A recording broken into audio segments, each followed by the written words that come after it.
اعوذ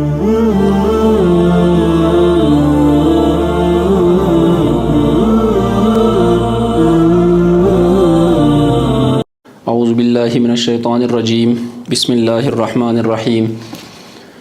وَلَقَدْ زَيَّنَّا السَّمَاءَ الدُّنْيَا بِمَصَابِيحَ وَجَعَلْنَاهَا رُجُومًا لِلشَّيَاطِينِ وَأَعْتَدْنَا لَهُمْ عَذَابَ السَّعِيرِ سورہ الملک اور اس کی آیت نمبر 5۔ وَلَقَدْ زَيَّنَّا السَّمَاءَ الدُّنْيَا، اور تحقیق آراستہ کیا ہم نے السماء الدنیا، آسمانی دنیا کو، بمصابیح، چراغوں کے ساتھ، وجعلناها، اور بنایا ہم نے ان کو، رجوماً، مارنے کا ذریعہ، للشیاطین، شیطانوں کے لیے، وَأَعْتَدْنَا، اور تیار کر رکھا ہے ہم نے، لہم، ان کے لیے، عذاب السعیر، جہنم کا عذاب۔ سورہ ملک کی اس آیت نمبر 5 کے اندر اللہ سبحانہ و تعالیٰ کی قدرت کے دلائل بیان کیے جا رہے ہیں۔ اس آیت کے اندر اللہ سبحانہ و تعالیٰ نے فرمایا کہ وَلَقَدْ زَيَّنَّا السَّمَاءَ الدُّنْيَا، کہ ہم نے جو سب سے قریبی آسمان ہے، اس آسمان کو ہم نے آراستہ کر دیا ہے، اس آسمان کو ہم نے مزین کر دیا ہے۔ زَيَّنَّا السَّمَاء، ہم نے مزین کر دیا ہے، السماء الدنیا، یہ قریب والے آسمان کو، آسمانی دنیا کو، بمصابیح، مصابیح جمع ہے مصباح کی، اور مصباح کہتے ہیں چراغ کو، چراغوں کے ساتھ ہم نے اس آسمان کو مزین کر دیا ہے، یعنی ستاروں کے ساتھ۔ ستارے چمکتے ہیں رات کے وقت، جب ستاروں کو دیکھا جائے، آسمان کو دیکھا جائے تو ستارے ایسے چمکتے ہیں جیسے بہت سارے چراغ اللہ سبحانہ و تعالیٰ نے آسمان کے اندر جلا رکھے ہیں۔ وَجَعَلْنَاهَا رُجُومًا لِلشَّيَاطِينِ، ان ستاروں کا ایک اور مقصد یہ ہے کہ جعلناها، ہم نے بنایا ان ستاروں کو، رجومًا للشیاطین، شیطانوں کو مارنے کا ذریعہ۔ قرآن کریم نے دوسرے مقامات پر اس کی تفصیل بتائی کہ جب شیاطین یہ عالم بالا کی طرف جاتے ہیں اور وہاں پر کچھ باتوں کو سننے کی کوشش کرتے ہیں، جو سرکش شیاطین ہوتے ہیں، تو وہاں سے شہاب ثاقب کے ذریعے ان شیاطین کو مارا جاتا ہے۔ تو قرآن کریم نے یہاں بھی وہ بات ارشاد فرمائی کہ جعلناها رجوما للشیاطین، کہ ہم نے ان ستاروں کو، ان چراغوں کو مارنے کا ذریعہ بنایا ہے شیاطین کے لیے۔ وَأَعْتَدْنَا لَهُمْ عَذَابَ السَّعِيرِ، اور صرف یہ عذاب نہیں بلکہ ان کے لیے ہم نے جہنم کا عذاب تیار کر رکھا ہے۔ وَلِلَّذِينَ كَفَرُوا بِرَبِّهِمْ عَذَابُ جَهَنَّمْ، اور صرف شیاطین کے لیے نہیں بلکہ انسانوں میں سے بھی جو لوگ اپنے رب کے ساتھ کفر کریں گے،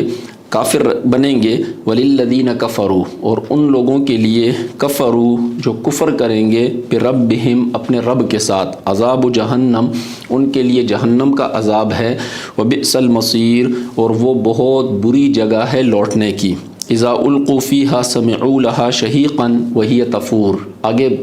مزید اس کی ہولناکی کو بیان کیا جا رہا ہے کہ اذا القوا فیہا، جب وہ ڈالے جائیں گے اس جہنم کے اندر، سمعوا لہا شہیقا، سمعوا، وہ سنیں گے، لہا، اس کی، شہیقا، ایک زوردار آواز، اس کی دہاڑ کو سنیں گے، وہی تفور، جبکہ وہ جوش مار رہی ہوگی۔ یہ جہنم کی ہولناکی بیان کی گئی ہے کہ انسان اس دنیا کے اندر جہنم کی خوفناکی اور اس کی ہولناکی کا تصور کرے اور جہنم سے خود کو بچانے کے اسباب مہیا کرے۔ یہاں پر قرآن کریم نے کفر کا ایک ثمرہ بتایا کہ جو لوگ اپنے رب کے ساتھ کفر کریں گے، اپنے رب کی ذات کا انکار کریں گے، اپنے رب کی تعلیمات کا انکار کریں گے، ان کے لیے جہنم کا عذاب ہے، وبئس المصیر، اور وہ بہت بری جگہ ہے لوٹنے کی۔ ہر ایک انسان نے آخرت کی طرف لوٹ کر جانا ہے۔ سورہ ملک کی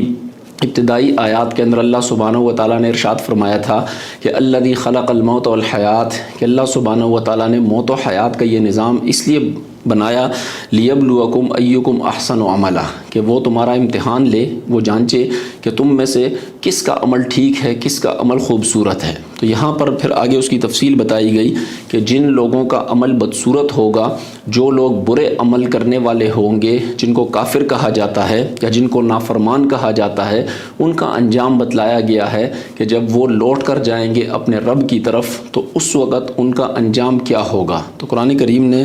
فرمایا کہ للذین کفروا بربہم، کہ ان لوگوں کے لیے جو اپنے رب کے ساتھ کفر کریں گے ان لوگوں کے لیے جہنم کا عذاب ہے، وبئس المصیر، اور وہ بہت بہت بری جگہ ہے لوٹنے کی۔ ہر ایک انسان نے لوٹ کر جانا ہے، کسی کو لوٹ کر جانے کی اچھی جگہ ملے گی جس کو جنت کہا جاتا ہے، اور کچھ لوگوں کو بری جگہ ملے گی لوٹنے کی جس کو جہنم کہا جاتا ہے۔ مزید قرآن کریم نے ارشاد فرمایا کہ اذا القوا فیہا، جب ان کو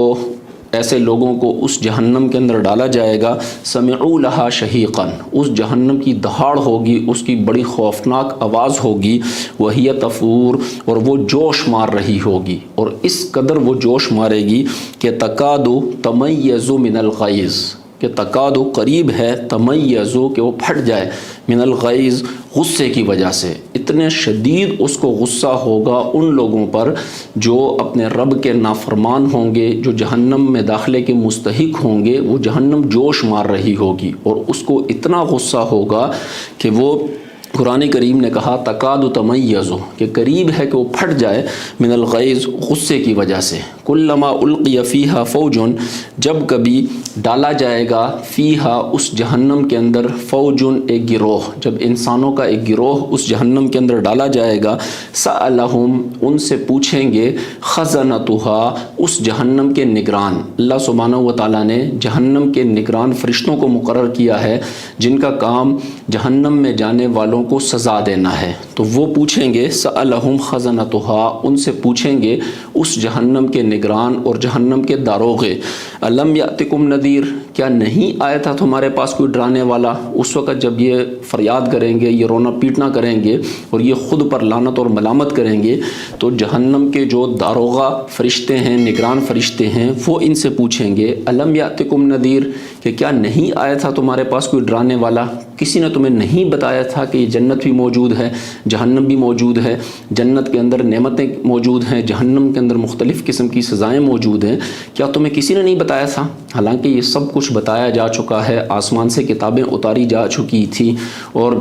اللہ کے انبیاء، اللہ کے رسول تشریف لائے تھے، انہوں نے لوگوں کو ایک ایک بات بالکل وضاحت کے ساتھ سمجھا دی تھی۔ یہاں پر قرآن کریم پیشگی یہ سارے مناظر ہمیں بتا رہا ہے کہ ایسا ہوگا، اس بات پر تمہیں یقین کرنا چاہیے کہ یہ بات بالکل سچ ہے، یہ حق ہے اور ایسا ہوگا۔ پہلے سے اللہ سبحانہ و تعالیٰ کتنا مہربان ہے، کتنی رحیم وہ ذات ہے کہ پہلے سے ہمیں وہ سب کچھ بتلا دیا گیا کہ انجام کیا ہوگا۔ تو جو لوگ نافرمانی کریں گے، جو لوگ کافروں کے زمرے کے اندر آئیں گے، جب ان کو جہنم کے اندر ڈالا جائے گا تو سألہم خزنتہا، اس جہنم کے نگران فرشتے ان سے پوچھیں گے، الم یاتکم نذیر، کہ کیا نہیں آیا تھا تمہارے پاس کوئی ڈرانے والا؟ قالوا بلا، وہ کہیں گے کیوں نہیں۔ وہاں پر تو جھوٹ نہیں بول سکیں گے، وہاں پر کوئی بندہ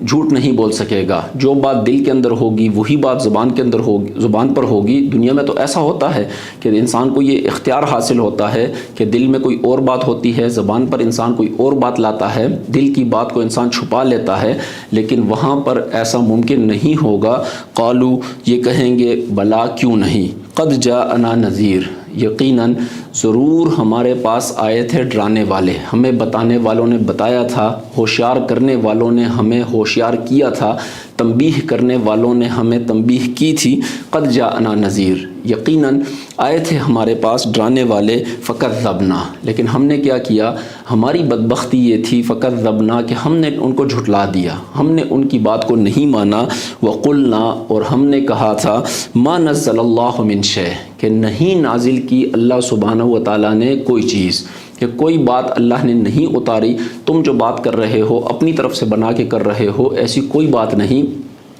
ان انتم الا فی ضلال کبیر، اور ہم نے ان سے یہ کہا تھا کہ ان انتم، کہ نہیں ہو تم، الا فی ضلال کبیر، مگر بہت بڑی گمراہی کے اندر۔ ہم تو ان کو گمراہ سمجھتے تھے، خود کو بہت زیادہ پڑھے لکھے، بہت زیادہ عقل مند سمجھتے تھے، ان کو بے وقوف سمجھتے تھے، ان کو گمراہ سمجھتے تھے۔ آج پتہ چلا کہ ہم بے وقوف تھے، ہم گمراہ تھے، وہ لوگ تو صحیح بات بتاتے تھے، وہ لوگ تو حق بات کرنے والے تھے۔ تو ان انتم، نہیں ہو تم، الا فی ضلال کبیر، کبیر، مگر بہت بڑی گمراہی کے اندر۔ اور یا یہ ہو سکتا ہے کہ یہ فرشتے ان سے کہیں گے کہ ان انتم کے نہیں تھے تم الا فی ضلال کبیر، مگر بہت بڑی گمراہی میں۔ اس سے بڑی گمراہی کیا ہو سکتی ہے کہ ایک انسان اللہ سبحانہ و تعالیٰ کے پیغام کو جھٹلا دے، جو انسان اللہ کی طرف بلاتا ہے اس بلانے والے کو انسان جھٹلا دے، اس کی تکذیب کر دے، اللہ کی کتاب کا انسان انکار کرے۔ اس سے بڑی کیا گمراہی ہو سکتی ہے؟ تو ان انتم نہیں